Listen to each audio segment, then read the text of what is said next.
ముఖ్యమంత్రి రేవంత్ రెడ్డి తన ప్రభుత్వ వైఫల్యాలను అవినీతిని కప్పిపుచ్చుకోవడానికి బీఆర్ఎస్ అధినేత కేసీఆర్ పై వ్యక్తిగత దోషులను దిగుతున్నారని ఆయన పన్నుతున్న తిట్ల ట్రాప్ లో పార్టీ శ్రేణులు చిక్కుకోవద్దని బీఆర్ఎస్ వర్కింగ్ ప్రెసిడెంట్ కేటీఆర్ పిలుపునిచ్చారు. మున్సిపల్ ఎన్నికలు సమీపిస్తున్న వేళ ప్రజలు అసలు సమస్యల నుంచి చర్చను పక్కదో పట్టించేందుకు రేవంత్ రెడ్డి దోషుల పర్వాన్ని ఎంచుకున్నారని ఆయన తీవ్రస్థాయిలో ధ్వజమెత్తారు.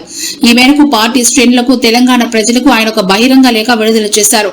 మున్సిపల్ ఎన్నికల సందర్భంగా వార్డులో రోడ్లు, డ్రైనేజీలు, సంక్షేమ పథకాల అమలు వంటి మౌలిక వసతులపై చర్చ జరగాల్సి ఉండగా సీఎం రేవంత్ తన బూతు పురాణంతో చర్చను నీరుగారుస్తున్నారని కేటీఆర్ ఆరోపించారు.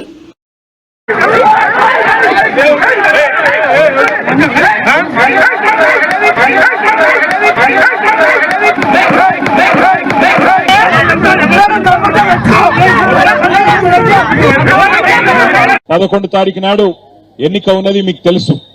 ఈ ఎన్నిక ఎవలోల మధ్యలో జరుగుతుంది అంటే 2 ఏళ్ల కిందట మీకు మీ ఎమ్మెల్యే గారు బాండ్ పేపర్ రాసిచ్చిండు. బాండ్ పేపర్ మీ బాండ్ పేపర్ ఎమ్మెల్యేకు 10 ఏళ్లు అభివృద్ధి చేసిన బీఆర్ఎస్ కు మధ్యలో ఎలక్షన్ జరుగుతుంది.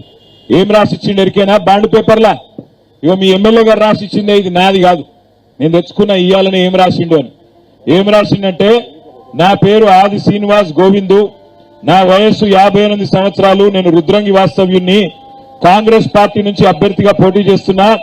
ఈ సందర్భంగా నా నియోజకవర్గ ప్రజలకు ఈ విధంగా ప్రమాణం చేస్తున్నా. ఏం ప్రమాణం చేసిండు? ఎన్నికల్లో గెలిచిన తర్వాత కాంగ్రెస్ పార్టీ ప్రకటించిన 6 గ్యారంటీలను 100 రోజుల్లో నేను ఖచ్చితంగా అమలు చేస్తాను.